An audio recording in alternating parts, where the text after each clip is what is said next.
In this episode of Talking Clock, we sit down with Nop, who has historically been one of Singapore's biggest AP supporters and has owned some of the hottest and most unique references. We discuss how the brand is failing its loyal fans with poor customer service and a load of QC issues with its watches. Before we start, please like this video. The support makes a big difference. Enjoy.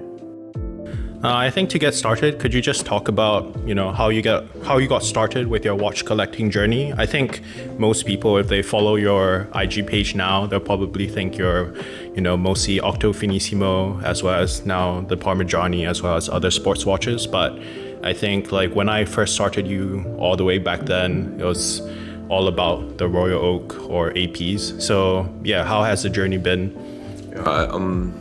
Interestingly, I think my first watch was back in 2006. It was a Tag Heuer, it was a Monaco, time only. I think first luxury watch I ever owned, $2,500 I remember buying from, I think it was Sincere Hourglass, can't remember where it was. Then after that, sort of went into Panerai. At the time, it was kind of oversized trend, the big, Luminors or whatever it is.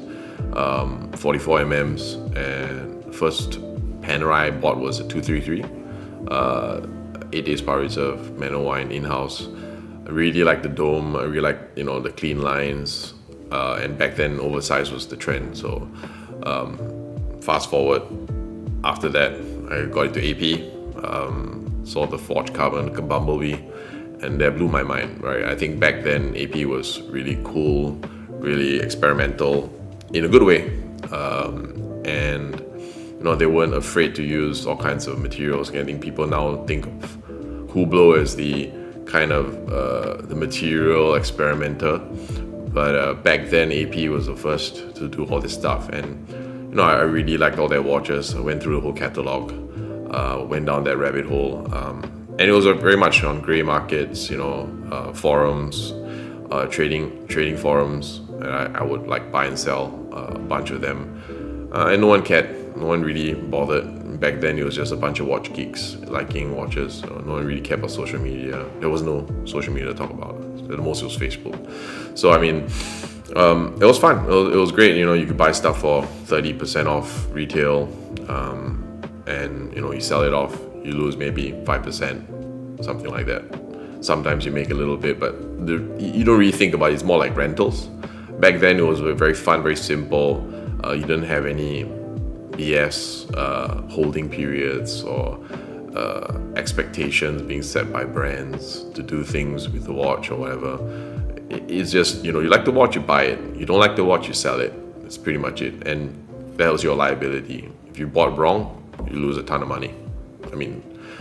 I think back then it was really straightforward, and that's what I loved about watch collecting the first maybe 7 years of my journey. But things started changing, I think, around 2015, 16 period, things started getting a little bit hotter. You can see Richard Mille prices were going up.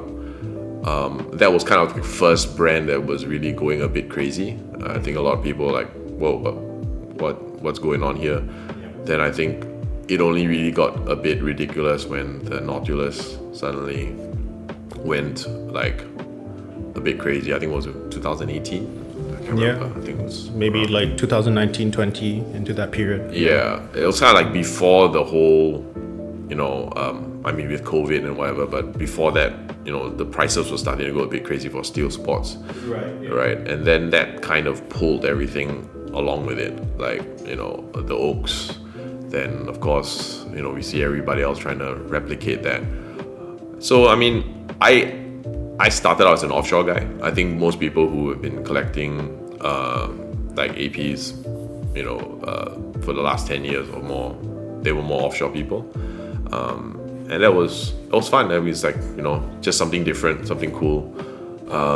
Wait, so on that note, I guess we'll just talk about AP first. I think that's the big first step of the journey. Yeah, and in a way, yeah. Of course, you've been a very vocal critic on social media about how the brand is now. Yeah. But I think there's also the other side, which is their watches, some of which are, quite nice. So I think we'll just start off with like the more positive side of things.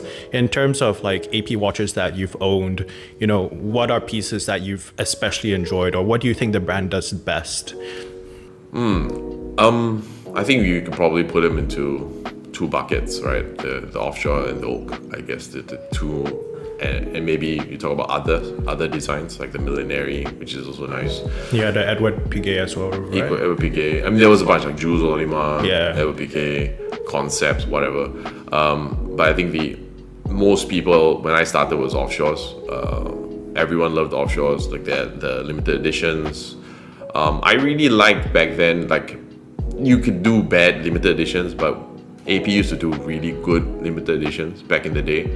Think about the Schumacher, think about the Grand Prix, think about the Rubens Barrichello, the Jarno Trulli, even like the Survivor. Back then, all these watches were kind of out there, but there's a very thin line between like cool and tacky.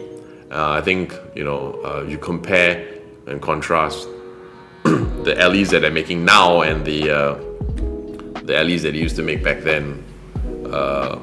There was something kind of cool about and pure about what they were doing back then, and it really resonated with fans like myself. I mean, if you ask me, I think the Spooderman, Spider-Man, or the Black Panther weren't really my thing. To be honest, I mean, I admire the watchmaking techniques, the excellence in all those areas, but the combination and the end product kind of went over, I think, my head at least. I don't know about other people, but to me, it just didn't really make much sense. And for the price as well, I think just kind of defeats the purpose. Then in terms of like, aside from tacky limited editions and that sort of thing nowadays, I think one hot or a more controversial topic has been the code. So as someone who has also owned a piece right? Yeah. Just own one piece yourself. What is your take on that collection in general? Or do you think it has changed over time? I was kind of confused at the first launch. I think AP as well was still trying to figure out what they were trying to do with the line. At the beginning, you see they put the codes on leather straps, on alligator straps, to give it more of a dressy look. But I think a lot of people, especially with the first few versions, they're kind of neither here nor there. It was too plain on the dial, not enough detail, and then it was kind of be a dress watch, but it was too big to be a dress watch, right? So I think only when, by the time they got experimenting with the ceramic and the precious metal, they put it on a Kevlar, on like a fabric strap. Yep. And that's when they finally realized this is kind of like the sweet spot, kind of like almost like a steampunk kind of vibe, where it's like a sporty watch, kind of more modern, contemporary with a little bit of classic lines. And it's kind of where AP has always kind of found that niche a little bit. It's not, even their dressy watches are not super dressy. It's still kind of avant-garde, it's still kind of modern. So I think they figured it out by like the third or fourth iteration. And now, they listened, at least you could say they listened to the customers and the fans that, 438 ain't gonna work. So they moved it to 3 and they put a lot more detail on the dial. So kudos to them on that part, right? I think now the latest codes look a lot better than the first 2 or 3 versions. For sure. Yeah. Then I think on that note, the watches, some are hit, some are miss, but for a brand like AP, for me, it's kind of just like, they'll throw a bunch of shit at the wall and whatever sticks. But on the other side of things, which I think you've been more vocal about, is sort of like the customer service. And for people who aren't familiar, you've also bought pieces from the boutique. And I think you're probably one of the biggest AP fans, at least in Singapore, on social media. I mean, there have been periods where you've been super supportive of the brand, their watches and whatnot. So in your eyes, if you could just like boil it down, what do you think exactly went wrong, or what is the brand doing badly? I think, the watches are great, I mean, the ones that I like at least. I think the watches have always been, of a certain standard. Sometimes they get it right, sometimes they don't. Every brand is, entitled to mistakes. I think the customer service is definitely atrocious.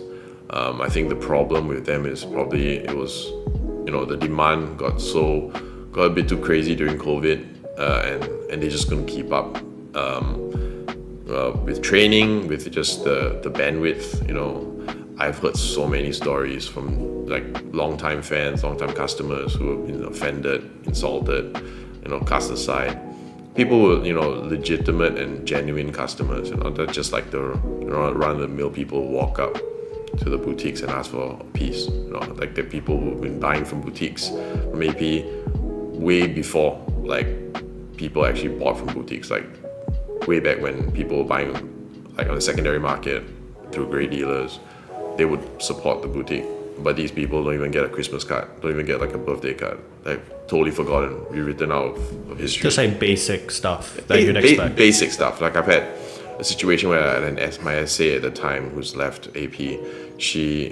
I asked her to help get an appointment for my VP, my boss, and I just told her, hey, even if you can't give him a piece or allocate him to anything, just like show face, just right. Don't screw it up.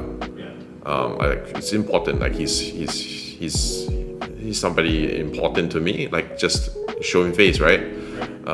Made the appointment. I get a call one day from my boss. It was like, what's wrong with these guys? Like, we made an appointment. I came down.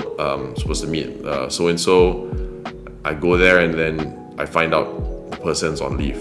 And there was no text message. There was no, sorry, I couldn't make it today. Let's reschedule. Or my colleague's gonna, entertain. Be there to greet you at the boutique instead of me. Like just basic courtesy and professionalism. Like to them, I feel like it's just this entitlement or this arrogance that we're AP. You should be happy we meet you. We actually take the time to meet you, which is ridiculous. And for me, I feel it's sad, like from where it was back when I started liking the brand. It's come a long way down in a lot of ways. I mean, whatever's happened with me and them, to me it's a closed chapter in my life. I could care less. There are a lot of other brands that are amazing, and the watch community, I think, has resonated in a way. A lot of people I know, they've commended me for my choices, because I think one brand should never define you, and shouldn't hold power over you. If you like a watch as a customer, they should be grateful and happy to allocate you or give you a watch to wear on your wrist. It shouldn't be the other way around. You shouldn't be like begging them, and thanking them on social media, and waxing lyrical about them. Yeah, I think the watch industry especially has been quite strange after demand has spiked, because it's kind of reversed that sort of seller and customer relationship. I think usually in most industries people would say the customer is king, but somehow in watches it's sort of like the flip side, where, as you say, I think most people, you need to either beg or like bundle, or do whatever. Essentially you're kind of like begging to spend your own money, which to me it kind of taints the watches in a way. I think for a lot of people who, especially for some who might look at AP from another perspective because they've never dealt with a brand, could you just detail what exactly, about the brand like turns you off, whether it's like sales practices or, yeah. I think for me, the way I look at it from hearing from different people, I've seen one perspective, and I sort of cross-reference it with other friends that have patronized AP. It's they're just looking for a type of clientele that aren't really concerned about big ticket prices, really high exorbitant prices on watches, and they can afford to sort of put aside maybe $1 million in AP, like permanently as well, yeah, like without selling. Exactly. It's like, I think it's funny because when I started buying from the boutique back in I think 2017, around that time, there was no rule like how long you needed to hold the watch. It was just like, I think like my SA would tell me 1 year probably. You could let it go if you get bored about it. That's fine, right? And for me, I wear my watches. I could swim with them. Obviously I'm not. If you're a flipper, you're basically buying it, putting it in a safe or in a box, or posting it straight away on Carousel to sell, or whichever selling platform you have in your country. But I mean, for me, I wear the watches. Swim, exercise, whatever. I think you've gone like running with your jumbo, exactly. Stuff that most AP owners would never do. That's not what a flipper does, right? So it's funny. So and I've generally held watches for about 1 to 2 years, but back then the line from my SA was like, it's 1 year. 1 year plus, I think you're good to let it go. There's no problems with that. But it started changing. I think I hear from different people over that period of time. Like it suddenly became like 2 years, and after that 3 years, and then a famous friend told me, "Oh, you gotta die with it." You know what I mean? So you gotta go to the grave with it. If they allocate it to you, like Jesus has spoken to you, you need to take that commandment to the grave. You gotta Praise the Lord. Praise the Lord. Yeah. I mean, for me, no one tells me what I can do with my watches. I don't care if you're Jesus, or anybody else, Buddha or whatever. You're not gonna tell me what I can do with my watches. So I mean, if you have a problem with that, then too bad. So I mean, that's what's happened. I think with AP, unfortunately, I think they have really unrealistic expectations about what people can do with their watches. It's just ridiculous, especially in today's world, today's climate. I mean, the market's tanked like crazy. Yeah. I'm curious to see how many people have turned down allocations. I've already heard from a lot of people that's happened. Yeah. But yeah, I mean, ultimately, everything runs in cycles. And I would really love to hear what the current situation is with them. Yeah. So I think there was people always ask me, what's the reason why I decided to sell my APs? It basically stemmed from a conversation I had with my then SA. She's left already, and she basically asked about why I decided to sell my coat. I had a blue coat that I bought when I was on holiday in Florence. And it was from basically the Ponte Vecchio. There was this 80 there. It was just like an hourglass of Italy. Oh, it was not even a boutique. Yeah, not even a boutique. So it's just like a normal standard 80 that had a mono brand AP boutique on the Ponte Vecchio. So it wasn't by allocation. It was just on the counter. And I went in and asked, could I buy this watch? And they're like, yeah, sure, go ahead. I paid my credit card. And like before that, I even called her, I even messaged her and said, hey, if you can get me the watch, if you can get me this code, I won't buy it from them. Like, are you able to get it for me? And she's like, I'm trying, but I can't. It's okay. If you want to get this, just go ahead and get it. So, and for people who don't know, at that point, the code, it was a controversial piece and it wasn't like super desirable. The aftermarket, if you buy at retail, you probably lose money or some money. Which I did, right? So it's kind of like a passion thing. Yeah. Exactly. For me, it was more like to really experiment and discover for myself whether it was a watch for me. I like the watch in certain pros and certain cons. Like the 430 date was always kind of a thing, but I felt that the watch was nice. The smoke blue was nice. The finishing was great. But after a while, just kind of like got over it in a way, and I let it go. And then when I met the SA, she was like, hey, why did you sell it off? It's like, why should it matter? Like, I didn't get it from you. Right. I bought it on holiday. It was literally a purchase over the counter. And she said, oh, we look at it as a brand, which I felt very perplexed by because I had sold my Royal Oak Perpetual Steel Blue on the grey market. I had bought it grey and I'd sold it. Right. And I asked her, do you have a problem with that? And you've done that for a lot of pieces before, because like you said, that's how it was. Yeah, right? So like if you look at it as a brand, it didn't matter whether I bought it grey or allocated or via AD, right? But she was like, no, that's grey, so it doesn't matter. I'm like, okay, that's kind of weird. The double standard is there. So it got kind of like annoying. And after a while, I just like, you know what? I kept both the pieces that I got allocated from Singapore boutique for 2 years. Didn't do anything to them. You know, I had the opportunity to sell at a good time, but I didn't. And you wore them a lot. And I wore them a lot because of the promise I made to my SA. But because of this bullshit with the code, I was like, okay, fine. If I'm gonna get blacklisted for code, then fuck it, right? Let's just sell everything off. So yeah, that was the reason. So that's that. Move on. Then on the flip side, so that's kind of like the customer service part of things. But another part of, I guess, what I've experienced firsthand and a few other friends as well is the poor QC or quality of watches. Yeah. And so as someone who has, gone through a few, especially for those who might be unfamiliar, might think that, AP quality is so good given the prices that they charge. What sort of issues have you encountered before? I mean, not to be biased. I mean, obviously I've owned a lot of APs. I think it's, to be fair, it's across the board. I think a lot of brands have QC problems. AP is just another one that has QC problems. I know a guy who used to work for AP Service Center many years ago. He's a friend of mine on Facebook. We hit it off, and a really nice guy.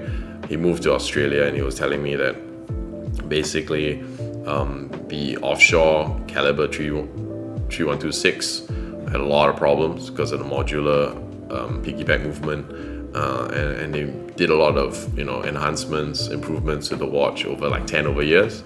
And by the end of it, I know some friends who did the upgrade for the offshore, and it works fine now, but it took them 10 over years. So when I saw that the 43mm offshore was coming out with the integrated caliber, that the code had the caliber 4401, bel canto chime, I thought it was going to be perfect, but turns out, sadly, and I don't know, a lot of friends who told me the same thing, was the new integrated chrono has the same, different sets of problems, but still problems, like the minute counter on the sub dial register that just keeps going. It doesn't stay at 0, even though you haven't activated the flyback chrono, which is ridiculous. For a brand that you're spending $50,000-$60,000 for entry-level chronograph, and it has these kind of problems. The craziest story I heard was the rehot was loose, which I think you have personally encountered with a friend's piece. But when I asked AP about it, they were like, "Oh no, it's very rare. I've never seen this happen before." Obviously, that's the public line that they spin. But we all know, I think all the watch collectors talk to each other, and I think the consensus is that it's a lot of QC issues. Apart from detachable crowns, I think amplitude issues, slowness on the movement. Timekeeping is inaccurate sometimes, or stuff like that. I think that's very common, especially with the previous pieces I've had. Well, perpetuals can have a lot of problems too. Oh yeah, lemons. Yeah, I had one perpetual I bought from a local boutique customer back in 2018 or 17, I remember. Back then it was way below retail. I think it was 60 grand Sing. I bought it from him. Wow. He was the first customer at the AP who got it, the blue dial steel perpetual calendar. And it was a lemon. I brought it into service center 3 times before I sold it. I just got fed up. I brought it in back when we could still go to the service center. And I love the service center people, don't get me wrong, they're really amazing people. Actually, the service is a hell of a lot better than the boutique. At least back then. Now you can't even visit. You wouldn't know anyway, right? Yeah. So, but back then, the service from Joanne and all the rest of the folks at the service center were first class. That's probably the best service I've had from AP at the service center. So it's a huge mystery why they decided to not let customers go there. Hey, let's bring them to talk to the sales guys. I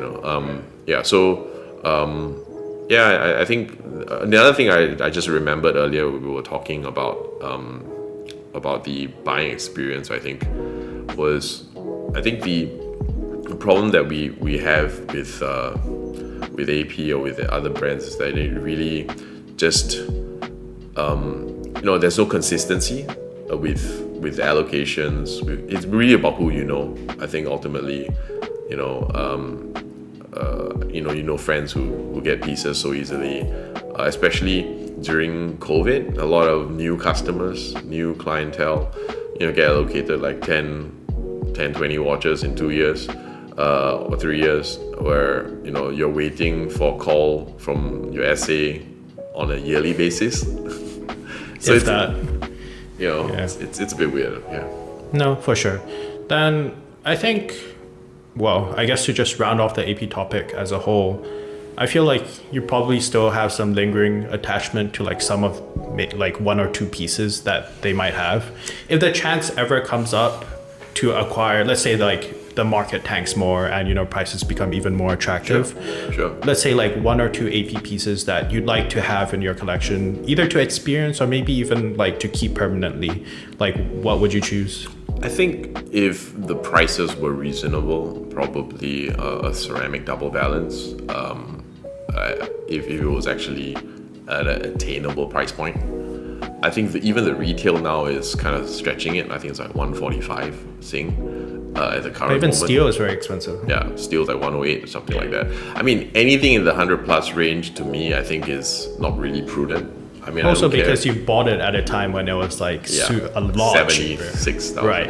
Yeah. But I mean, my point here is that a lot of people who just started collecting in the last 3 years, they don't know what the watch market was like in the preceding, 10 years.